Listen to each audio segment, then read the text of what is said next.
Club Providencia, un lugar para encontrarnos en familia. BTR Negocios, el pack más conveniente para tu negocio. Presentan Combinación Clave.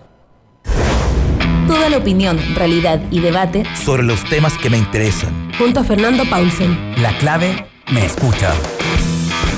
¿Cómo están? Bienvenidos a Combinación Clave. Estamos ya con nuestro primer entrevistado. Él es el senador de Renovación Nacional, Manuel José Sandón. Manuel José, ¿cómo estás? Hola, buenos días.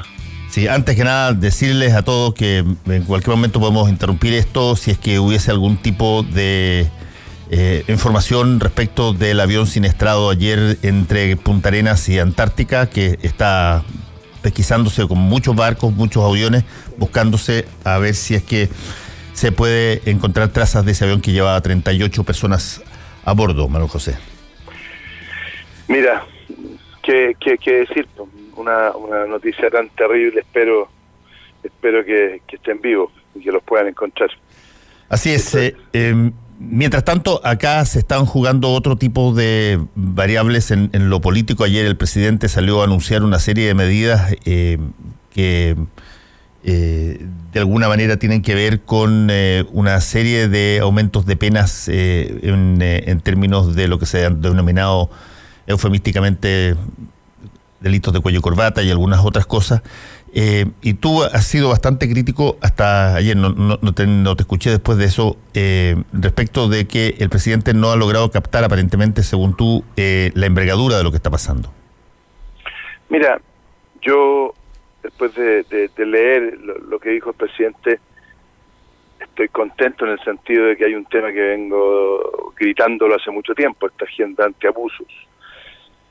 Pero insisto que aquí hay un tema muchísimo más profundo y que necesitamos,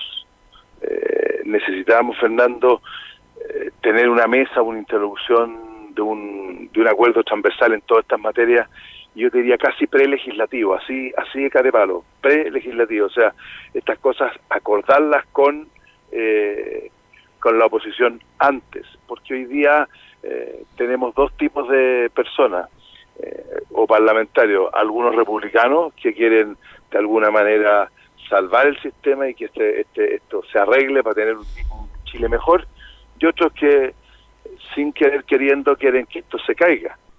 Y bueno, es cosa de ver lo que va a pasar entre hoy día y mañana en la acusación de Chadwick, que yo no la puedo comentar, pero la vamos a comentar después, ¿no es cierto?, por ser senador.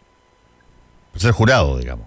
Claro, soy jurado, pero la gente nos gustaría que estuviéramos discutiendo, no sé, una reforma de pensiones en profundidad, que estar con una acusación constitucional que es un juicio político. Así de claro, entonces... Ahora, convengamos una cosa, Manuel José, que para estar discutiendo una reforma de pensiones en profundidad, tendría que existir esa reforma o proyecto de reformas de pensiones en profundidad. Por eso mismo te dije que aquí se necesita un gran acuerdo transversal, porque mira, esta crisis, este golpe social que existió, sí, y que está todavía, viene de que la LICH, digamos, no hemos tomado en serio los temas que se vienen repitiendo hace mucho tiempo. O sea, el tema de las AFP, que los 10%, el 10% no alcanzaba, que las pensiones son realmente una vergüenza, que no se cumple con el objetivo, que tenemos, no sé, de 3 millones, casi 2 millones de pensionados que reciben aporte del Estado, o sea, que no les alcanza para llegar a fin de mes, ¿cierto? El tema de los abusos, bancos, colusiones, bueno, todos esos temas no se tomaban en serio, y yo creo que hoy día no hay piso político para no tomarlo en serio. Entonces, esperemos que se trabaje, Fernando, sobre la base de lo que se ha visto. O sea, yo creo que el tema de las AFP es un tema muy complicado, pero es un tema que hay que enfrentar, porque no sacamos nada con hacer una reformita porque nos van a quemar el país. O sea, aquí hay que hacer una reforma de verdad, a lo mejor, no sé, un sistema mixto, ver cómo vamos a levantar lo más posible el tema del pilar solidario. Yo creo, nosotros planteamos como equipo varias medidas, por ejemplo, mira, todo el mundo dice, oye, que hay que limitar las ganancias de la AFP, pues han ganado mucho, han ganado un 25% en los últimos años, una brutalidad. para hacer un negocio regulado. Entonces uno dice, claro, pero no será bueno a lo mejor poner una especie de royalty a la diferencia de una utilidad definida por ley, para que, como decimos vulgarmente, no se achanchen, porque si no van a llegar al punto de su mayor ganancia, utilidad, y ahí se van a quedar. Hay muchas medidas. Yo creo que las soluciones a todos los problemas, Fernando, están porque hay muchas personas, técnicos, académicos, que han hecho estudios de esto. El problema es tener el liderazgo para poder implementarlas, y para esos cambios necesitamos hacer un acuerdo transversal, de verdad, en que todos estemos involucrados, porque fíjate que cuando partió este proceso, o sea, esta crisis, el Frente Amplio estaba contentísimo, que decían, chuta, nos resultó el tema y nos va a ir muy bien, pero en la última encuesta los peores evaluados de todos son el Frente Amplio, o sea, aquí no se salva nadie, Fernando. Sí. Hay ciertas cosas que creo que sería interesante revisarlas un poco de lo que planteó ayer el presidente de la República. Es bien común, Manuel José Sandón, bien común que cuando alguien quiere hacer énfasis en un tema, y sobre todo en un tema que tiene que ver con probidad o que tiene que ver con cosas que eventualmente afectan a empresarios o lo demás, se habla siempre de subir las penas o de tipificar como delito algo que no está tipificado como delito, de tener sentencias más duras para los casos de colusión o de información privilegiada. Y en realidad el 90%, quizás un poco más incluso, de razones que existen para que no se llegue a término con personas que han sido o que tienen ese tipo de delitos, no tiene que ver con las penas, que son muy bajas, es verdad, sino que tiene que ver con que no hay fiscalización suficiente, donde los jefes de servicio que tienen que de presentar querellas o hacer algún tipo de gestión para que se lleve a cabo un juicio de ese tipo de delitos son nominados por el gobierno de turno y tienen por lo tanto un tremendo conflicto de interés cuando abarca a alguno de los suyos. Por lo tanto, la mirada en la sanción me parece que refleja un equívoco en el sentido de que tú puedes tener sanciones muy altas, pero si nadie está buscando ese tipo de delito porque no hay fiscalizadores, porque no hay personas que no hay recursos ni facultades para que uno pueda investigar ese tipo de situaciones, bueno, igual no vas a llegar a nada, digamos. Y ayer se hizo mucho énfasis en las sanciones, pero muy poco énfasis en potenciar y dar facultades a los organismos de superintendencia o de servicio de impuestos internos o de la Fiscalía Nacional Económica para que puedan tener herramientas y sobre todo gente en los números que se necesitan para poder fiscalizar ese tipo de delitos. Mira, yo creo que más que exista conflicto de intereses, porque algunas veces, pero muchas veces, en impuestos internos, pues no creo que ese sea el problema. El problema es la disparidad de capacidad y de equipos para fiscalizar y ser una contraparte, y en eso tú tienes toda la razón.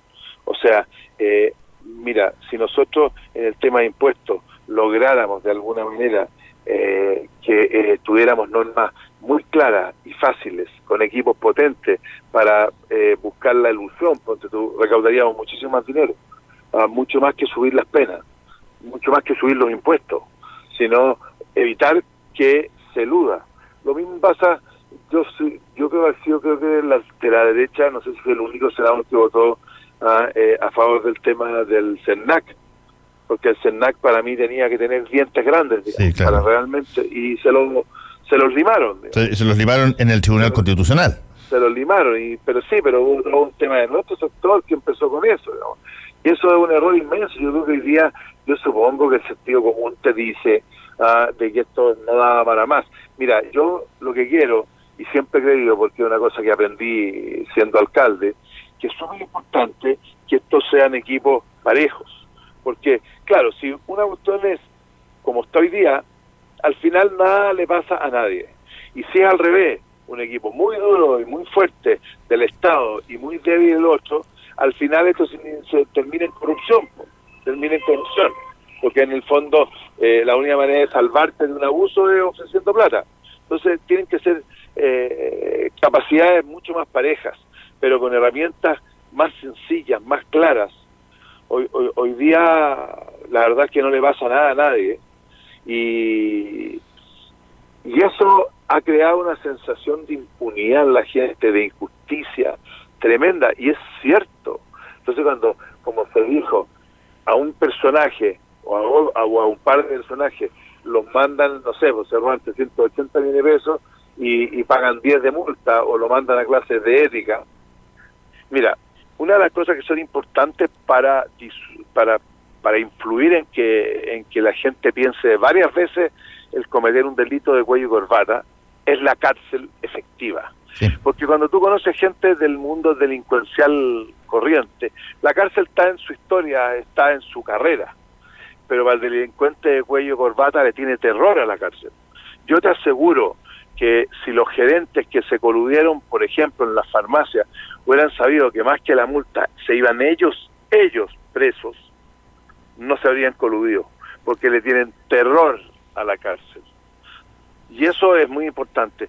Cárcel efectiva. Eso va a ayudar mucho en esto. Ahora, ¿no te hace ruido de alguna manera? Tú fuiste quien autoró la frase "no te metieron a la cárcel por lindo", digamos. Y no te encargaron reo por lindo. No te declararon reo por lindo, en referencia al presidente Piñera en torno al Banco de Talca. Pero también tuvo que pagar multas por información privilegiada y tuvo problemas del financiamiento ilegal de la política. ¿No te parece que mete ruido el que este tipo de cosas se planteen como si es que afectan a otros, digamos, no partiendo por el propio presidente, que debería haber hecho un reconocimiento a él? Tú sabes lo que opino de eso, es evidente, ¿no es cierto? Es un tejado de vida ahí grande, pero mira, seamos positivos. Por último, yo creo que el mismo persona esté planteando una agenda, eso habla bien de él. Yo creo que indistintamente de lo que está pasando, Fernando, esto no da más. Yo creo que muchas de las personas que han abusado de estos sistemas en años, se están dando cuenta que esto no es viable y que esto ya no da más. Entonces, ponte tú, mira, son puras cosas chicas, pero sumadas son grandes. Sí. Yo he presentado 7 proyectos en distintos temas, 7 proyectos antiabuso. El tema que está a punto es el ley de las tarjetas por ejemplo, las tarjetas de crédito o cualquiera que te clonen en un Redbank, en un cajero automático, en que tengas tú como cliente que comprobar que no eres un delincuente frente a un tremendo banco que tiene todas las infraestructuras, me parece un tremendo abuso. Si tú, por ejemplo, en Chile pides un crédito hipotecario a 20 años y en el 10º año, no sé, recibiste una herencia y quieres pagarlo, vas a prepagar y no hay pagado nada, porque has pagado durante 10 años puros intereses. Eso no pasa en ninguna parte del mundo, solo en Chile. ¿Qué es lo que está proponiendo en ese sentido? De que sea un 50%, que cada cuota vaya un 50% a amortización de capital y un 50% que no te tiren todos los intereses los primeros 10 años, digamos, y los capital lo tengas recién después, dices tú. Por supuesto, ha sido un tremendo abuso eso. Y eso no pasa. Bueno, y así sube y sigue. Ven los seguros, que de repente tú te das cuenta, tiene un deducible que no sabía. Y la famosa letra chica, que es cierta, ¿no es cierto? Nosotros, ponte tú, presentamos un proyecto para bajar las utilidades de las empresas sanitarias. Lo mismo que se está aprobando para las empresas eléctricas. ¿Por qué? Porque un sistema que partió con una realidad tiene que evaluarse, y al 10º año debería haberse evaluado, y aquí no se evaluó nada, y además con el mismo problema que hablamos al principio, Fernando, cero fiscalización. Si lo que pasó en Osorno, que es lo que era, lo que pasó en Osorno con el agua era que no había ninguna inversión, y en teoría la ley dice de que tiene que haber un plan de inversión y de modernización y de contingencia, que nunca estuvo. ¿Por qué? Porque nadie lo fiscalizaba, así de claro. Sí. Manuel José Osandón, en el ámbito de lo que estamos viendo de este estallido social, ¿cuál es tu posición respecto de las cosas que se están discutiendo en materia de tanto pueblos originarios como paridad de género, o la forma en que debieran competir los independientes en una eventual convención constitucional? Mira, más que darte una fórmula, yo te daría un concepto. A ver. Yo creo que un proceso constituyente como el que vamos a vivir sin independiente no tiene ninguna validez. O sea, tienen que tener una representación potente, ya sea por intermedio de los partidos, porque los partidos también podrían llevar independientes, ¿no es cierto?, o como en lista separada. Eso hay que verlo para que sea lo más justo posible, porque no sea una fórmula, digamos, que todo el mundo sepa que va a fracasar, porque no es fácil ser candidato y saber esto, po. Y además va a ser candidato para hacer una nueva constitución. Entonces, tiene que ser gente con sentido común. Segundo, en el tema de género sí hay que buscar un ajuste de todas maneras, y de los pueblos originarios también. Lo que hace que lo que hay que ver es la fórmula para que sean verdaderamente representativos, pues. Y no que esta cuestión sea cupular, porque muchas veces es cupular. O sea, yo te quiero dar un ejemplo. Puente Alto tiene más mapuches, gente de origen mapuche, que Temuco, para que tú sepas. Entonces, habrá que hacer algún padrón especial, no tengo idea, para ver, primero definir, bueno, cuántos chilenos son de origen de los pueblos originales y qué porcentaje significa eso en este país. Pues, si no porque tú seas de un pueblo original tenés un derecho distinto. Todos somos chilenos, pero que tienen que estar representados, yo estoy seguro que sí tienen que tener cupo asegurado. Desde ese punto de vista, Manuel José Sandón, ¿cómo ves tú la discusión al interior de tu conglomerado, de Chile Vamos, en esta materia? Dura. A ver, cuéntame, elabórame un poco. ¿Dura por qué? ¿Y dónde está? Dura porque yo creo que la UDI no está de acuerdo con lo que yo estoy diciendo, ¿no? Y yo diría que en Renovación sí estamos de acuerdo. No sé qué opina Evópolis, pero nosotros sí estamos de acuerdo, y yo creo que vamos a llegar a un acuerdo, y eso en algún minuto van a haber negociaciones. Cuando se esté haciendo este proceso van a haber negociaciones transversales, de todas maneras. ¿Y eso también te parece a ti que debiera tener algún tipo de contacto prelegislativo con la oposición o no?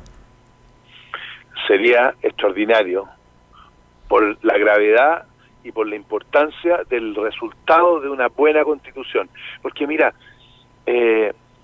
ayer había un meme muy simpático que decía, por ahí lo vi, que decía, si tú eres de las personas que crees que se van a solucionar todos tus problemas con una nueva constitución, no solo eres un ignorante, sino que también eres, no sé, le dicen una talla en la grosería.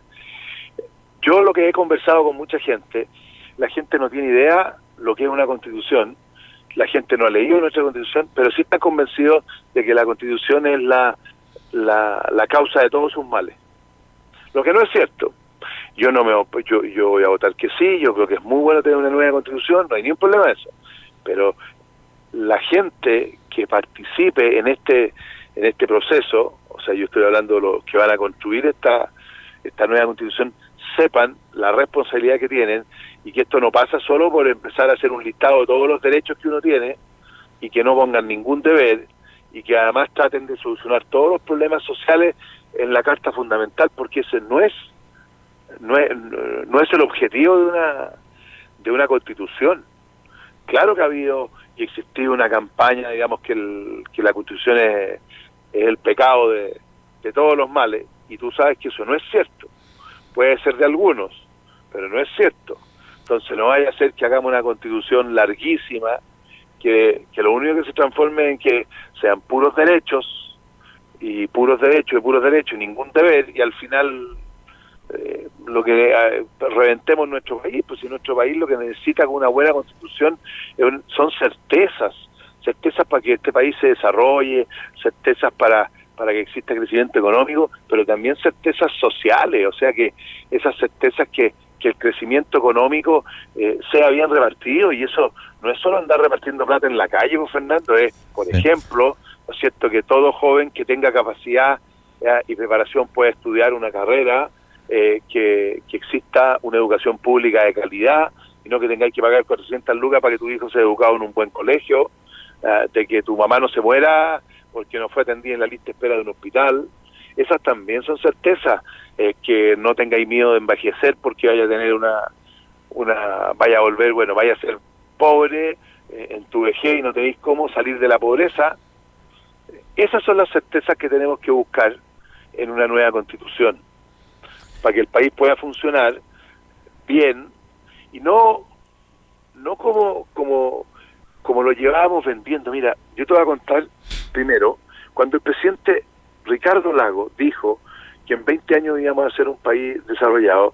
Yo fui de los pocos personajes que dijo, ¿de dónde salgan a la calle?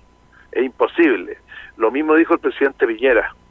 Y antes del estallido social yo hice un ejercicio, invité a 3 embajadores en forma distinta, el embajador de China, el embajador de Italia, el embajador de España, alcancé a esos 3, y los invité a conocer Chile.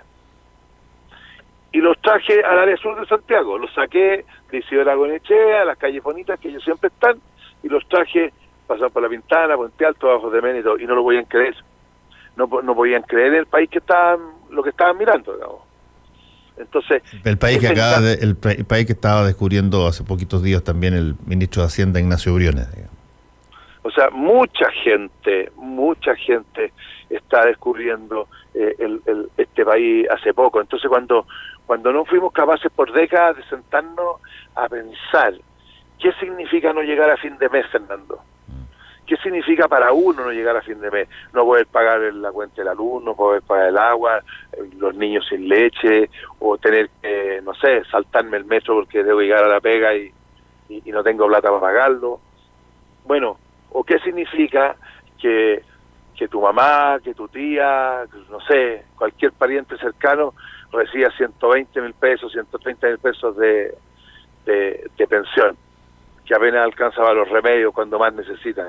Bueno, si nosotros este ejercicio lo hubiéramos hecho antes, te aseguro que la cosa sería distinta. Yo estuve el domingo con un grupo ahí de amigos y habían 2 ingenieros comerciales. Entonces, cosa que uno decía, no, es que eso produce santidad, no, que produce esto.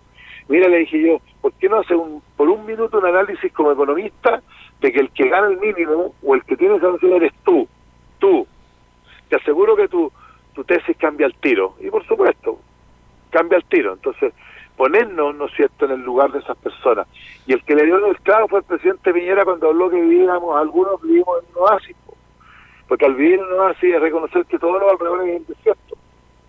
Y en el desierto no hay nada, no hay agua, no hay comida, hay puro sol nomás. Y eso es cierto. Chile tiene oasis y el resto es desierto. Que hemos mejorado mucho, es cierto. Pero cuando tú mejoras, creas expectativas para la gente, creas sueños, creas esperanza. Y eso tenéis que ser capaces de cubrirlo, no solo unos pocos nomás. Así que yo creo que el mundo empresarial, bueno, tiene que pegarse al cachofazo que va, por ejemplo, a tener que repartir su utilidad en el futuro. Si tú sabes que hoy día, ¿no es cierto?, esa forma suculenta que hay de repartir utilidades, que son estas, ¿cómo le llaman las gratificaciones? Sí, utilidades. Son unas tonterías. Sí. Tú sería una cuestión de sentido común. Si yo trabajo en una empresa que sé que el 10% de las utilidades me lo van a repartir, yo le pongo mucho más empeño. Y no que todas las crisis me las carguen a mí, todas las cosas malas me las carguen a mí y las utilidades nunca. Yo estuve ayer en una reunión con un abogado de una oficina muy importante en Santiago y me dijo, ¿sabes qué? Yo voy a repartir de ahora en adelante y le voy a poner los contratos a toda la gente que trabaja en mi oficina, repartir el 10% de lo que ganamos en esta oficina al año. Porque normalmente hay bonos para los abogados más importantes, pero no para el otro personal, pero el otro personal tiene un sueldo nomás. Porque si tú te fijas, los bonos que reciben los altos ejecutivos de empresas como Cencosud, Walmart, Ripley, todas estas grandes son impresionantes, pero son re pocos los que reciben los bonos. Manuel José Osandón, voy a tener que cortarte porque va a haber una conferencia de prensa dentro de 3 minutos por parte de la Fuerza Aérea de Chile, así es que te agradezco mucho este contacto con Combinación Claves, que te vaya muy bien. Un abrazo, que tengas buen día, Fernando, gracias. Para hacer un buen negocio necesitas ser un gran anfitrión. Para organizar un seminario productivo